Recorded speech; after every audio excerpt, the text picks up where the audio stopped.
السلام عليكم، ازيكم يا حبايب قلبي؟ عاملين ايه؟ يا رب تكونوا بخير وفي احسن حال. كل سنه وانتم طيبين يا احلى متابعين في الدنيا. ربنا يا رب يديمكم نعمه في حياتي ويجعل دايما ايامكم كلها خير وسعاده وهنا وسرور. بصوا بقى يا حبايب قلبي، فيديو النهارده جميل جدا جدا وكمان بسيط وكمان حاجه كده جديده ويعني مش عايزه اقول لكم. طول ما مكوناتها موجوده عندك في البيت اعتبريها سهله، مش بتاخد وقت خالص. بعتذر لكم عن صوتي عشان معايا برد. بصوا بقى يا حبايب قلبي، صلوا على رسول الله عليه افضل الصلاة والسلام.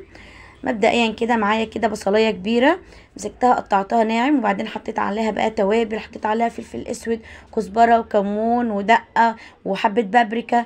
وبعدين دعكت البصله كده مع التوابل زي ما انتم شايفين كده بالشكل دوت. دخلتها كده في بعضها، يعني تبلت البصله كويس كده بالتوابل. وبعدين هنعمل ايه يا ام عمر؟ بصوا بقى يا حبايب قلبي، كان معايا في الاول كده اول الفيديو وانا بقول المقدمه، دي صلصه كانت موجوده عندي في الفريزر كنت مفرزاها.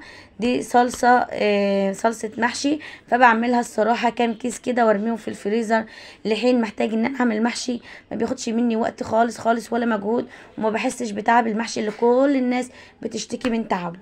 بصي يا حبيبه قلبي، جبت بقى الرز كده وغسلته كويس جدا وسبته يتصفى في المصفى. وبعدين حطيته في الطبق اللي هقلب فيه الخليط. ومعايا الخضره برضو كنت غسلتها كويس جدا وسبتها تتصفى من الميه. وبعدين قطعتها. ومعايا البصله اللي قلت لكم عليها اللي عملتها بالتوابل، بس خدت نصها بس وسبت نصها. ليه يا ام عمر سبت نصها؟ هنكمل الفيديو للنهايه ونعرف مع بعض انا سبت نصها ليه. حطيت الرز في الطبق او في الصينيه وحطيت عليه الخضار. وحطيت عليه الخضار عباره عن شبت وكزبره وبقدونس. وحطيت عليه الصلصه والبصله المتبله بالتوابل اللي انا قلت لكم عليها. كل المكونات ضفتها كده على بعضها ودعكتها كويس جدا. عايزه اقول لكم ملحوظه حلوه، البصله اللي احنا عملناها دي بتدي نكهه حلوه قوي قوي في المحشي، وبتدي له طعم، يعني بتفرق في الطعم الصراحه. طبعا كل واحد وليه طريقته في عمايل المحشي بتاع، بس الصراحه هتعتبري طريقتي وهتعتمديها دايما في مطبخك لانها جميله جدا. محشي يا ام عمر، انت قلت لنا في اول الفيديو هنعمل او اسم او عنوان الفيديو بتاعك الكبسه المصري. فعلا هنعمل النهارده الكبسه المصري بس على طريقتي مش على طريقه حد تاني. الكبسه المصري على طريقتنا. طبعا زي ما في كبسه سعودي احنا هنعمل كبسه المصري. احنا طبعا الاختراعات كلها عندنا احنا المصريين. فهنعمل كبسه المصري بطريقه حلوه خالص خالص. كملوا معايا الفيديو للنهايه عشان تشوفوا عملنا الكبسه المصري ازاي، وقد ايه فعلا كانت طعمه جدا جدا وطعمها لذيذ وشهي، وقد ايه كانت لذيذه فعلا وعجبت كل اللي اكلوا منها. بصوا يا حبايب قلبي، هبدا بقى الف المحشي بتاعي كده زي ما انتم شايفين وبعدين اظبطه. قعدت طبعا ما لفتوش كله وانا واقفه كده على البوتاجاز، انا وريت لكم كده في الاول عشان التصوير. وبعد كده خدت بقى المحشي وورق الكرنب وكل مستلزمات المحشي وقعدت كده على الارض. وبعدين قعدت الف بقى براحتي عشان بياخد وقت الصراحه.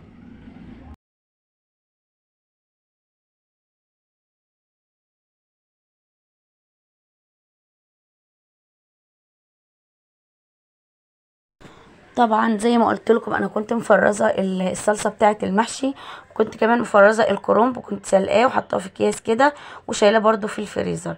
فكل حاجه بالنسبه لي كانت سهله خالص، ما خدش مني وقت ولا مجهود ولا حسيت بيه خالص النهارده. طيب هو انت عملتي محشي ولا عملتي كبسه؟ قلت لكم كملوا معايا الفيديو للنهايه وتشوفوا انا عملت ايه وقد ايه طلع جميل. بص بقى، رحت جبت بقى الحله بتاعتي وعملت حطيت فيها حبه زيت. ودي فرخه كنت غسلاها كويس جدا ونقعاها بمحلول النقع اللي هو الليمون والملح والخل. وبعدين نقعتها شويه وبعد كده شطفتها. وبعدين نزلت بيها في الحله كده في الزيت، يعني هديها صدمه وحمرها كمان وهي نيه. تحمري الفراخ وهي نيه يا ام عمر؟ ايوه. عايزه اقولك كمان دي وصفه هتودي الفراخ في حته تانية خالص خالص، تديها نكهه جميله جدا. وده بقى البصله بقى اللي قلت لكم عليها بعد ما عملتها بالتوابل، تبلتها بالتوابل، نزلت بيها على الفراخ بتاعتي. مش انا في اول فيديو قلت لكم انا عملت البصله كبيره، قسمت نصها لخلطه المحشي ونصها التاني هنعوزه بعدين، هو ده بقى بعدين. فبعد بقى كده حطيت بقيه البصله على الفراخ بالشكل دوت. وهبدا بقى اقلب الفراخ بتاعتي شمال ويمين، والنار عاليه معايا مش واطيه خالص علشان تديني لون ذهبي كده حلو للفراخ بتاعتي. انا عايزاها تنشف خالص خالص زي ما انتم شايفين كده، شايفين يعني اعتبر اتحمرت وهي نية، جميلة. انا بحبها كده، وعايزة اقول لكم بتدي طعم جميل جدا جدا. اللهم بارك عليها بألف هنا اللي اكل منها، فعلا جميلة جدا جدا. دي طبعا تكملة وصفة الكبسة المصري اللي انا بعملها.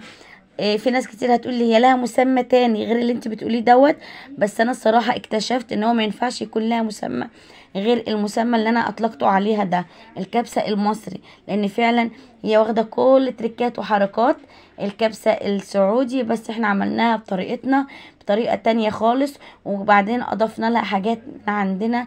وبعدين يعني انا هشرح لكم الفيديو قبل ما تشوفوه، لا كملوا معايا الفيديو للنهايه. صلوا على رسول الله عليه افضل الصلاه والسلام. اللي وصل معايا لحد كده في الفيديو بتاعي النهارده، ما تنسوش الاشتراك في القناه والضغط على زر الجرس عشان يوصلكم كل ما هو جديد من فيديوهاتي من مطبخ حله وبوتاجاز مع ام عمر. زي ما انتم شايفين كده يا حلوين يا امارات، بعد ما شوحت الفراخ كويس جدا جدا، واهو خلاص كده خدت النكهه من البصله، وكمان اتحمرت زي ما انا عاوزه. انا بوريكم دلوقتي هي بقت عامله ازاي. شلت ورق اللوري بعد ما كنت ضايفاه عليها، حطيته على الفراخ، وادي الفراخ بتاعتي اهو بالشكل دوت. وكده بقى نفس الحله اللي عملت فيها شطفتها. مش عايزين بقى ايه نهلك مواعين كتير، احنا في ايام عيد وعايزين ايه نعمل كده، يعني ما نقفش كتير وما نجهدش نفسنا. رحت بقى شطفت الحله كويس جدا وجبتها تاني ورصيت فيها الفراخ، ما حطيتهاش على وشها، حطيتها مقلوبه بالشكل دوت كده، ورصيتها رصه معتبره. وبعد كده بقى ايه، جبت المحشي اللي انا لفيته طبعا في طبق كده، وبعدين رصيته على الفراخ. زي شايفين المحشي، انا بوريكم المحشي ده الكرنب، والاخضر دوت اسمه ايه يا ام عمر؟ مش ورق خاص خالص، ومش ورق كرنب اخضر، ده اسمه ورق السلق. يا سلام، طبعا ما يعرفش ورق السلق ده بقى اللي ايه، الناس اللي عايشين في الفلاحين وجداتنا الستات الكبيره بتوع زمان الحلوين اللي دايما عاطين نفس في بيوتنا، ربنا يديهم الصحه والعافيه. عايزه اقول لك شايفين خضار الورقه عامله ازاي؟ لونها الصراحه ما غيرش خالص لما اتحطت في الميه المغليه، يدوب بحطها في الميه المغليه واطلعها على طول. اللهم بارك، حله محشي معتبره، كانت جميله جدا جدا، وكان طعمها خرافه خرافه. دي بقى حله المحشي بعد ما رصيتها كويس كده وظبطتها، وهنبدا بقى ايه نعقد لها. يعني ايه نعقد لها؟ نحط لها بقى الشوربه بتاعتها ونظبط ميتها علشان تبقى مظبوطه، ما تكونش مستويه قوي وما تكونش برضو شاده، حاجه كده ما بين البنين. لان عايزه اقول لكم برضو يا حبايب قلبي، المحشي لما بيكون في الفريزر الكرنب بتحس ان هو ما بيعوزش ميه كتير، لانه بيكون شارب تلج وميه، فما بتزودلوش العقد بتاعه. تمام كده. بطلي رغي يا ام عمر وقصري، انت قلت كتير وكل الحاجات دي احنا عارفينها، كلنا ستات بيوت شاطرين. ماشي، على عيني وعلى راسي، كلكم ستات بيوت شاطرين. بصي بقى يا حبيبه قلبي، حله المحشي الجميله المعتبره دي، او حله الكبسه المصري بمعنى اصح كده، خلاص انتوا كشفتوا يعني المؤامره اللي انا عاملاها عليكم، عرفتوا ان هي دي الكبسه المصري. فروحت بقى جبت الشوربه بالشكل ده. طب انت عندك شوربه منين؟ مش انت عملتي الفراخ حمرتيها او شوحتيها اديتيها صدمه قبل ما وحطيتيها مع المحشي؟ هقول لكم، انا عندي فريق ياكل المحشي وفريق ما ياكلش المحشي. فروحت عملت المحشي الفراخ، الفرخه مسكتها قسمتها على 8 قطع، لانها كانت اللهم بارك فرخه كبيره، قسمتها على 8. عملت نصها بشوربه ونصها عملته في المحشي زي ما انتم شايفين كده، عشان ارضي جميع الاطراف، وكمان اعمل لهم اللي هم عايزينه، وكمان اطلع لكم فيديو جميل بالحلاوه والجمال ده كله. كده تمام، كده تمام. اظن كل حاجه في الفيديو بتاع النهارده انا قلتها بالمظبوط.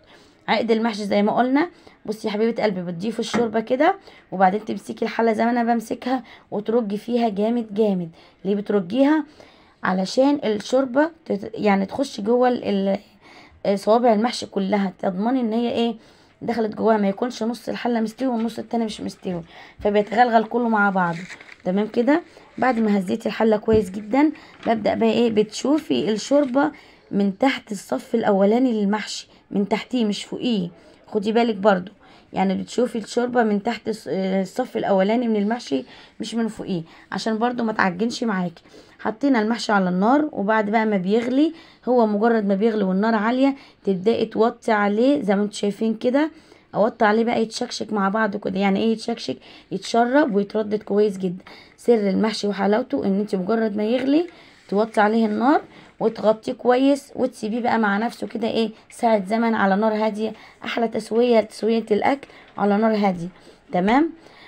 يعني اتمنى ان يكون فيديو النهارده يكون خفيف على قلوبكم، واكون افدتكم وقدمت لكم حاجه جديده وجميله وسهله وبسيطه، وعملنا اكله النهارده كلها في حله واحده.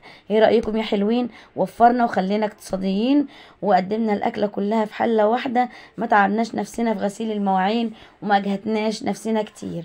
زي ما قلت لك كل حاجه كانت عندي متفرزه، كل حاجه كانت سهله وبسيطه. عملنا الاكل وخلصناه واتغدينا، وبالف هنا على اللي اكل وبالف هنا على اللي هيعمل الوصفه وياكل منها. ما تنسونيش في دعواتكم يا حبايب قلبي، انا فعلا محتاجه كل دعوه تدعوها لي بصالح الاحوال. وربنا يا رب يجعل ايامي وايامكم كلها خير وسعاده. ربنا يحسن ما بين ايديا وايديكم يا رب العالمين. قولوا امين يا حبايب قلبي، اللهم امين يا رب العالمين. ما تنسونيش في شير ولايك وسبسكرايب، تعملوا شير لكل اصحابكم وحبايبكم عشان القناه القمر بتاعتنا دي توصل لمكانه كويس. بصوا بقى مقلوب المحشي او الكبسه المصري. الكبسه المصري على طريقتي، حطيت الفراخ من تحت والمحشي، ولما بتقلبيها بقى بتطلع معاكي الله، حاجه كده جامده من الاخر، فاخر من الاخر. بصي الفراخ متحمره وحلوه ازاي، اللهم بارك، جميله جدا. لو تلاحظوا انا لما قلبت الحله كان في زي ده مش حرقان، مش محروق المحشي، لا خالص. دي كانت يعني الارضيه بتاعه المحشي، طبعا عشان بيعمل شوربه بتنزل بقى من الفراخ وكده، فبتعمل ارضيه زي كده. انما المحشي زي ما انتم شايفين مش محروق خالص. يعني اللهم بارك، حاجه كده زي ما قلت لكم فاخر من الاخر. جربوا حله المحشي دي على طريقتي، او جربوا الكبسه المصري، مش الكبسه السعودي، الكبسه المصري على طريقتي، وان شاء الله هتعجبكم وتنول رضاكم. ووقت ساعتها بقى تكتبوا لي في الكومنتات وتقولوا لي ايه رايكم. ما تنسونيش يا حبايب قلبي في شير ولايك وسبسكرايب للقناه. اترككم في رعايه الله وحفظه. احلى متابعين في الدنيا، بحبكم في الله، ربنا يديمكم نعمه في حياتي يا رب العالمين. اشوفكم ان شاء الله على فيديو جديد، مع فيديو جديد. السلام عليكم ورحمه الله وبركاته.